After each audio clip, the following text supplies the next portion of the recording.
Dear Angela. What? Magic isn't enough for you. You want more? I joke, but I'll try to explain my abilities, though it's difficult to properly articulate them. Firstly, I can pick up any object and detect where it came from. I hold it in my hands and concentrate. It's how I found your address. It's like looking through a keyhole. If I can concentrate enough, I can go further and feel where the object originally came from. For example, the stamp collection I found was from a poet from New Sorn, but the stamps were originally printed in Britain. If I tried my hardest, I could perhaps find out that the paper used to make the stamps were from a tree cut down in Canada. My powers don't extend to making letters appear from thin air, so I resort to a more human method. The post office is fortunately just beyond the edge of town, so I drop off my letters when no one's looking. Then there's the dreams, which you experienced firsthand. I put myself in a sort of meditative state and can walk through humans' dreams, manipulating my surroundings while I'm there. While I can influence dreams to an extent, I cannot speak in them. While I do have a true form, I can take on many others. In a way, all my paintings are self-portraits. It's silly, but when I read that you wanted to know what I look like, I felt oddly exposed. I don't wish to explain my appearance, even vaguely. Perhaps it's better if you picture me however dashing or gruesome you wish. I'm old enough to think for myself, but quite new compared to others of my kind. I can't give you exciting first-hand accounts of the 18th century poets who used to walk the Isles of Mull, cutting each other with their tongues and pens. But I'm not so young that I don't know how to cook mushrooms alone. They were delicious, by the way. Here's my plan. On the night before Saturday, I shall give Eliza a very specific dream. During the day of the reading group gathering, act natural. If she gives you any trouble, gather yourself up, look her in the eye, and tell her to stop wailing like a banshee. Tell her that verbatim. Please write back to me and tell me what happens. If Eliza doesn't change her tune, I can always send her a nightmare or 3. Yours sincerely, Devere. P.S. I loved your postcard illustration.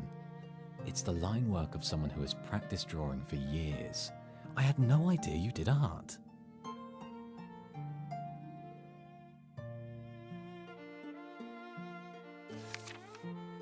Dear Devere, today I had a very strange experience. I ran a book club meeting that didn't end with me feeling drained and wanting to pull my hair out. The 5 women came to my house again to review the chapter of Pride and Prejudice. We were talking about Elizabeth Bennet's rejection of Mr. Collins when Eliza's biting nature came out once again. She compared me to the character Elizabeth, a woman who will never find a man who truly loves her because no one would be attracted to her prickly personality. The irony of Eliza not knowing how the book ends did not escape me. I did exactly what you had advised. I stood up, looked her in the eye, and told her to stop wailing like a banshee. The effect was immediate. She stood there still as a stone, with a look of shock as if I had struck her. What on earth did you show her?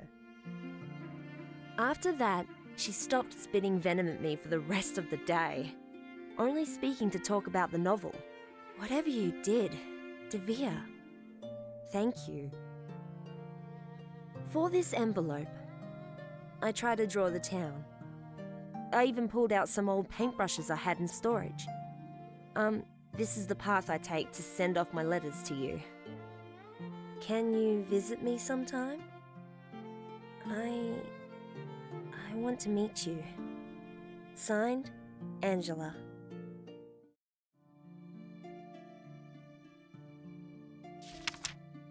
Dear Angela, I'm afraid visiting your home would not be possible.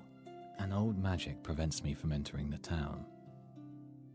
I could visit you through your dreams, but I'll always show up hazy if I appear at all. And I'll always be unable to speak, which doesn't make for fun or witty conversation. It's not the same as the real thing, is it? I'm sorry. As for Eliza, I simply took her insecurities and amplified them.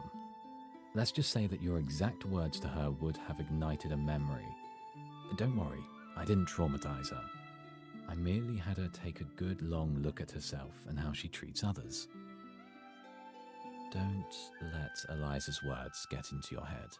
You have many qualities that are attractive, and anyone with an ounce more sense than a teacup will see that. Thank you for sharing this correspondence with me. I don't generally get to talk to others. Yours sincerely, Devere.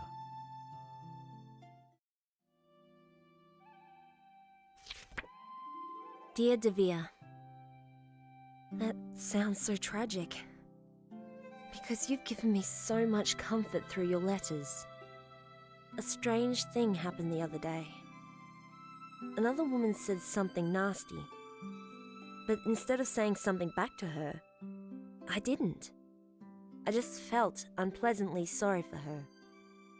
The realization that she was just a person who didn't understand came crashing upon me. I thought about the advice you gave me. The reason why I'm not married is not because I don't wish to be. Like Elizabeth Bennet, I've rejected the advances of men in the town, even as recently as a few weeks ago. No.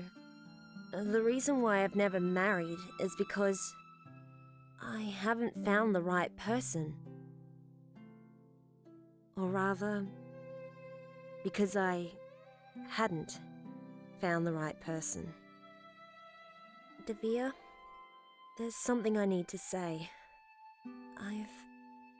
I've developed feelings for you. Oh, it feels good to confess this, to commit it to paper. And if you're reading this, it means I found the courage to deliver it. Do you return these feelings? I worry that I've destroyed something wonderful we already have. I pray this is not the case. Love, Angela.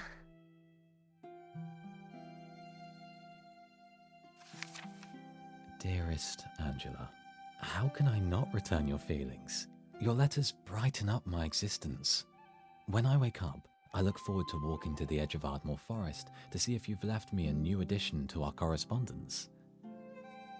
When I got the part of your letter where you told me your feelings, I felt whole, like a void I didn't know being healed.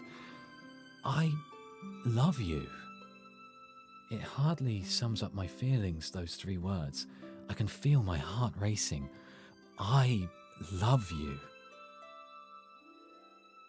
I will show you this poem I've written. Soppy, I know, but forgive me. When I think of you, I am undone.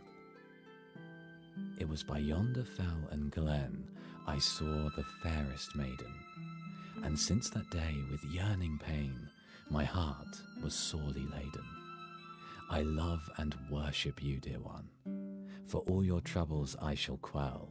I will take these fires for you. I fear not fate nor hell. Be well, Angela. Yours, Devere.